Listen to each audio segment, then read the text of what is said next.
अस्सलाम वालेकुम नाज़रीन, आप देख रहे हैं क्रिटिकल एनालिस्ट और आज एक क्रिटिकल इंटरव्यू लेके हम आपकी खिदमत में हाजिर हैं और हमारे साथ यहाँ पे मौजूद हैं लॉ के स्टूडेंट मुतहर हुसैन साहब। तो उनसे हम जो ना बहुत डिटेल में बात करेंगे एलएलबी के हवाले से और इसके स्कोप के हवाले से और इसके कॉस्ट जो लगते हैं उसके हवाले से। तो जो ना हमारे साथ बने रहेगा इंशाल्लाह। ये वीडियो आप लोगों के लिए बहुत ही ज़्यादा इंफॉर्मेटिव साबित होगी। अस्सलाम वालेकुम मुतहर साहब, कैसे हैं आप? खैरियत से हैं? वालेकुम सलाम बिलाल साहब, मैं खैरियत से हूँ, आप कैसे हैं? अल्हम्दुलिल्लाह, दुआ है आपकी, मैं भी ठीक ठाक खैरियत से हूँ। अच्छा, सबसे पहले मैं आपसे ये पूछना चाहूँगा कि एलएलबी क्या चीज़ है? मतलब शुरू में तो हमें ये बता दें ये एब्रिविएशन किस चीज़ का है, इसके ऊपर जो ना एक ब्रीफ डिटेल बता दें नाज़रीन को। बेसिकली जो एलएलबी है ना, LLB is short form of Latin word legum baccalaureus, जिसको इंग्लिश में बैचलर्स ऑफ लॉ कहा जाता है। अच्छा, तो आप कौन सी यूनिवर्सिटी से जो है ये डिग्री ले रहे हैं? मैं पंजाब यूनिवर्सिटी लॉ कॉलेज का स्टूडेंट हूँ, तो मेरे 2 साल कंप्लीट हो गए हैं। मैं 3 ईयर्स मतलब एलएलबी कर रहा हूँ पंजाब यूनिवर्सिटी से। तो मेरा फाइनल ईयर रहता है और पार्ट 2 के पेपर्स अभी तक कोरोना की वजह से लटके हुए हैं। तो इंशाल्लाह अगले 2021 में मैं फारिग हो जाऊँगा पीयू से अपनी डिग्री लेकर। ज़बरदस्त हो गया। ये 3 ईयर एलएलबी आपने कहा, तो इससे क्या मतलब है कि 5 ईयर एलएलबी भी एक होती है?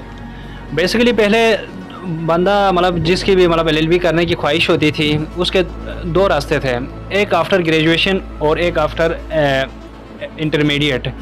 तो अब 2018 के बाद सुप्रीम कोर्ट ऑफ पाकिस्तान ने एक अपनी जजमेंट में सुप्रीम कोर्ट ऑफ पाकिस्तान ने जो एलएलबी 3 इयर्स डिग्री थी उसको ख़त्म कर दिया है। तो मैं एलएलबी 3 इयर्स के फाइनल बैच का स्टूडेंट हूँ। तो अब पाकिस्तान की कोई भी यूनिवर्सिटी 3 इयर्स डिग्री ऑफ़र नहीं करती, अब सिर्फ 5 इयर्स डिग्री ही ऑफ़र होती है पूरे पाकिस्तान में।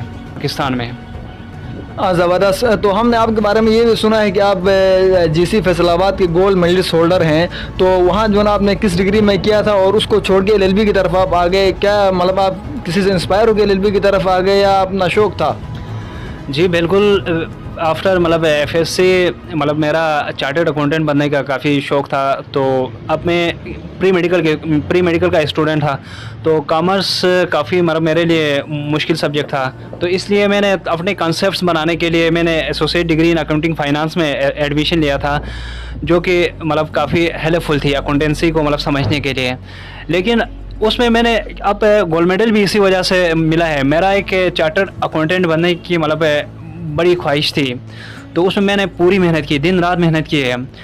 तो उसकी वजह से मतलब उस मेहनत का फल मुझे गोल्ड मेडल की शक्ल में मिल गया। लेकिन आफ्टर मतलब कंप्लीशन ऑफ एसोसिएट डिग्री कुछ मतलब इश्यूज़ की वजह से जब सीए के बारे में मैंने एक कंप्लीट मतलब एक एनालिसिस किया, तो उसके लिए मतलब कुछ टाइम भी ज़्यादा रिक्वायर्ड था और रिसोर्सेज भी कुछ मतलब ज़्यादा चाहिए थे उसको एज़ कम्पेयर टू मतलब एलएलबी। तो मैंने सोचा कि अब अगर आप बंदा सीए नहीं कर सकता है, तो सीए के अलावा जो एक वर्ल्ड में ऑनर्ड डिग्रीज़ हैं उनमें से एक एलएलबी है, तो मैं एलएलबी कर लूँगा। क्योंकि उसके बाद मैंने पंजाब यूनिवर्सिटी से एक एमएससी कर ली। एमएससी आफ्टर एमएससी में अभी मतलब लॉ कर रहा हूँ पंजाब यूनिवर्सिटी से। ये भी बता दीजिएगा पाकिस्तान में एलएलबी का क्या स्कोप है? जो ना एलएलबी का स्कोप है कि नहीं पाकिस्तान में? सही, एलएलबी अगर मेरी नज़र में वाहिद डिग्री है जिसका पूरी दुनिया में, न सिर्फ कि पाकिस्तान में, जिसका सबसे ज़्यादा स्कोप है।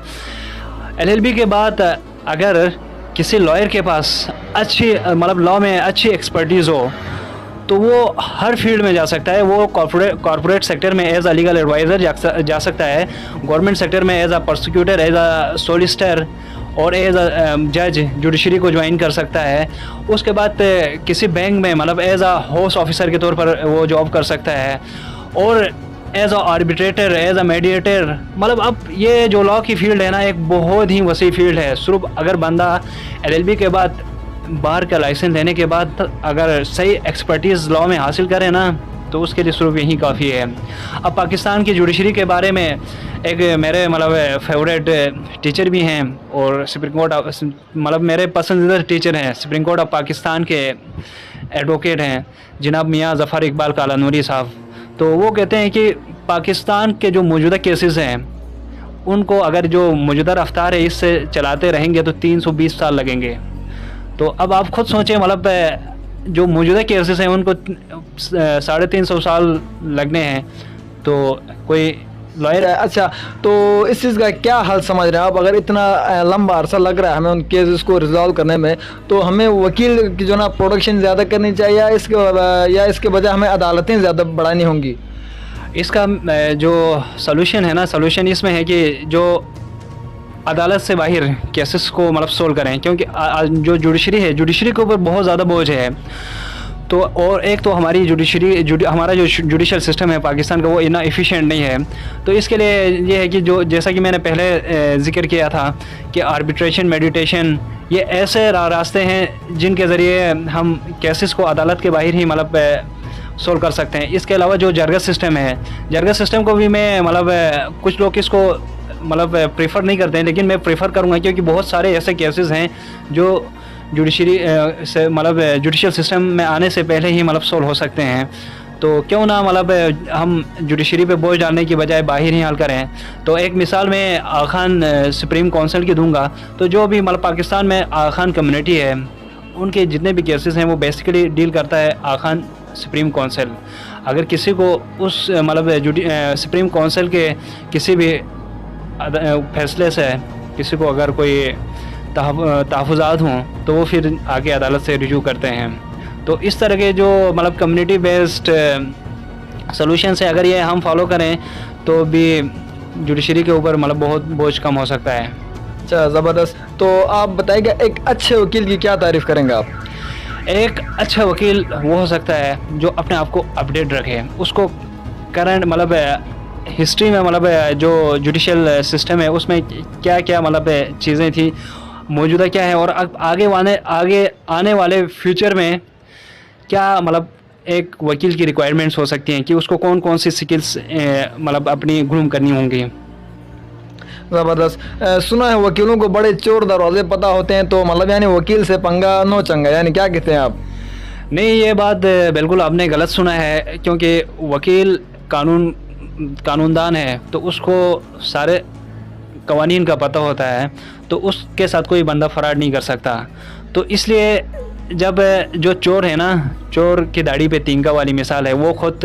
अच्छा, तो एक आम आदमी जो है कोर्ट कचहरी के चक्कर से मतलब बिल्कुल घबरा जाता है, वो जो ना वो नहीं चाहता कि कोर्ट के चक्कर में फंसे, इसीलिए या वो खामोश रहता है किसी जुल्म के ख़िलाफ़ या कुछ भी होता है, तो जो ना आगे उसको केस आगे नहीं लेके चलता है कोर्ट वाली साइड पे।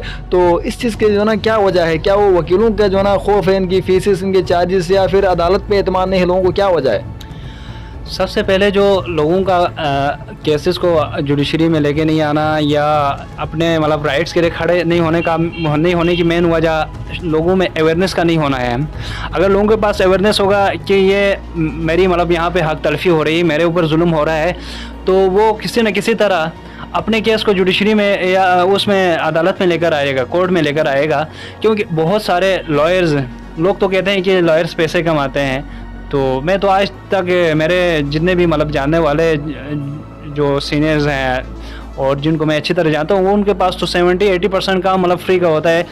वो हमें मतलब रोज़ यही नसीहत करते हैं, बेटा गरीबों से पैसे नहीं लेने, यतीम से पैसे नहीं लेने, स्टूडेंट से पैसे नहीं लेने, मिस्किन से पैसे नहीं लेने। उनको इवन कि वापस घर जाने के पेमेंट भी देते हैं, उनको किराया भी देते हैं वापस घर जाने का, और उनके जो फ़ोटोकॉपी मतलब जितने भी कोर्ट फीस होते हैं वो भी खुद अपने जेब से अदा करते हैं।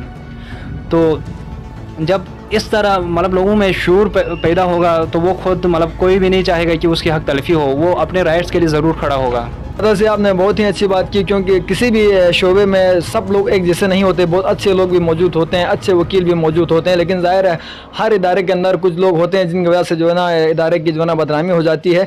तो अच्छा, आप जो है ना हमारे नाजरीन को कुछ यूनिवर्सिटियाँ, टॉप यूनिवर्सिटियाँ जो कि पाकिस्तान में LLB के ऑफ़र कर रही हैं 5 ईयर्स, अब ज़ाहिर आपने कहा कि 3 ईयर जो है ख़त्म हो चुकी है, तो हमारे नाजरीन को सजेस्ट कीजिएगा कुछ जो ज़्यादा कॉस्टली भी ना हो और उन पर जो है ना वहाँ से अपनी LLB की डिग्री हासिल कर सकते हो। सबसे पहले तो जो पाकिस्तान में सबसे पुराना लॉ कॉलेज है, पंजाब यूनिवर्सिटी लॉ कॉलेज, 1868 का बना हुआ है, मतलब 150 प्लस मतलब साल हुए हैं उसको बने हुए, पंजाब यूनिवर्सिटी लॉ कॉलेज को। तो मैं उसको रिकमेंड करूँगा, जो कि रैंकिंग में पाकिस्तान में नंबर 1 पे भी है। तो इसकी जो फ़ीसें हैं पंजाब यूनिवर्सिटी की, बहुत ही कम फ़ीस है उसकी। अगर मॉर्निंग की हम बात करें तो मॉर्निंग में 250 सीटें हैं LLB 5 ईयर में, टोटल 500 सीटें हैं, 500 में से 250 मॉर्निंग में है, 250 आफ्टरनून में है। तो जो मॉर्निंग वालों की फ़ीस है वो सिर्फ 25,000 रुपये है, तो ये तो कोई मतलब इतनी ज़्यादा फ़ीस नहीं है। और जो आफ्टरनून की है, आफ्टरनून की मेरे ख्याल से कोई 47-48 हज़ार रुपये बनते हैं। अगर आप किसी बाहर किसी प्राइवेट कॉलेज या मुख्तलिफ मतलब प्राइवेट कॉलेजेस हैं जिनका जो एफिलेटेड है पंजाब यूनिवर्सिटी से, जिनमें कायद-ए-आज़म लॉ कॉलेज है, स्कूल ऑफ लॉ है, और भी मतलब पाकिस्तान लॉ कॉलेज है। अगर कायद-ए-आज़म लॉ कॉलेज की हम बात करें तो वो भी मतलब है पंजाब यूनिवर्सिटी के साथ एफिलेटेड है, लेकिन उनकी फ़ीस वो हर किसी को अफोर्डेबल नहीं है। मोर देन मतलब वो लेते हैं 4 lakh plus per year fees लेते हैं वो। तो पंजाब यूनिवर्सिटी के अलावा अगर हम 5 ईयर डिग्री जो कि लम्स पहले से ऑफ़र करे हैं लम्स यूनिवर्सिटी, तो बहुत अच्छा है उनकी जो ला की डिग्री है लम्स की। लेकिन एक इशू फिर उसमें फ़ाइनेंस का आता है, तो उनकी मेरे ख्याल से साल की 7-8 लाख रुपए फ़ीस बनती है लम्स वालों की। तो इसके अलावा इस्लामिक इंटरनेशनल यूनिवर्सिटी इस्लामाबाद है, उनकी भी मतलब जो लॉ की डिग्री है बहुत अच्छी है। उसके बाद कराची यूनिवर्सिटी है, उसके बाद सरगोदा यूनिवर्सिटी की भी मतलब LLB की डिग्री अच्छी है। और एक अब तक मैंने जिन्हीं यूनिवर्सिटीज़ का विज़िट किया है उसमें से जो आज़ाद कश्मीर यूनिवर्सिटी है, उनका जो लॉ का डिपार्टमेंट है वो भी मुझे बड़ा मतलब पसंद है। ज़बरदस्त। तो जैसे कि जो ना मुताहिर साहब ने फरमाया कि एक स्टूडेंट को अपने जो करियर है उसको चूज़ करते हुए फाइनेंस का जो ना बहुत उसको जो ना ख्याल रखना चाहिए कि उसके पेरेंट्स जो है उसको सपोर्ट कर भी सकते हैं कि नहीं। अच्छा सर, साथ साथ ये भी बता दीजिएगा LLB जब कंप्लीट हो जाती है उसके बाद क्या होता है, यानी जिस तरह के MBBS डॉक्टर जो ना करता है और उसके बाद वो क्लिनिक भी ओपन करके बैठ सकता है जब उसको लाइसेंस मिलता है तो, और वकील का भी ऐसा है कुछ सीन है क्या, मतलब LLB के फ़ौरन बाद जाए उसको कोई लाइसेंस वगैरह मिलता है उसके बाद फिर वो चैम्बर वाला वो थोड़ा बता दें। फ़ायदे आफ्टर मतलब जो फाइनल ईयर होता है, फाइनल ईयर के पेपर्स के फ़ौरन बाद ही आपको सबसे पहले इंटीमेशन भेजना पड़ता है। पहले इंटीमेशन भेजते थे, अभी इंटीमेशन से पहले आपको HEC का टेस्ट होता है, गेट टेस्ट होता है, गेट टेस्ट देना पड़ेगा। गेट टेस्ट के बाद 6 मंथ्स के बाद आपको लाइसेंस मिल जाता है। मतलब गेट टेस्ट पास करना ज़रूरी है। गेट टेस्ट पास करेंगे तो फिर आप बार से लाइसेंस के लिए मतलब आप एप्लीकेशन दे सकते हैं। वकील जो है ना कोर्ट के अंदर कदम आफ्टर लाइसेंस ही रख सकता है, यानी अंदर जाके जो केस प्रोसिक्यूट करना वो एक लाइसेंस के बाद ही होगा। नहीं, वो तो अभी मैं मतलब LLB का स्टूडेंट हूँ, अभी भी मैं कोर्ट के चक्कर लगाता रहता हूँ सीनियर्स के साथ। तो वो तो मतलब आप कोई भी आम आदमी भी मतलब कोर्ट के चक्कर लगा सकता है, लेकिन उसमें जाके केसेस की वकालत करना वो अलग बात है। आप अपना वकालत तभी जमा करवा सकते हैं जब आपके पास लाइसेंस हो। तो आप आर्ग्यू भी तभी कर सकते हैं जब आपके पास लाइसेंस हो, लेकिन लाइसेंस के बगैर आप आर्गूमेंट्स नहीं कर सकते। होप सो नाजरीन, आज की इंटरव्यू आप लोगों के लिए काफ़ी इन्फॉर्मेटिव साबित हुई होगी। और जो है ना अगर आप मज़ीद अगर कुछ जानना चाहेंगे तो आप कमेंट सेक्शन पे जो है ना कमेंट कर सकते हैं, इंशाल्लाह आपको जो है ना उस पर रिप्लाई भी आ जाएगा। तो उम्मीद करता हूँ ये वीडियो आप लोगों को बहुत ही ज़्यादा पसंद आएगी। अगर वीडियो पसंद आए तो लाइक करें और शेयर करें, और अगर आपने हमारे चैनल को सब्सक्राइब नहीं किया तो सब्सक्राइब करें।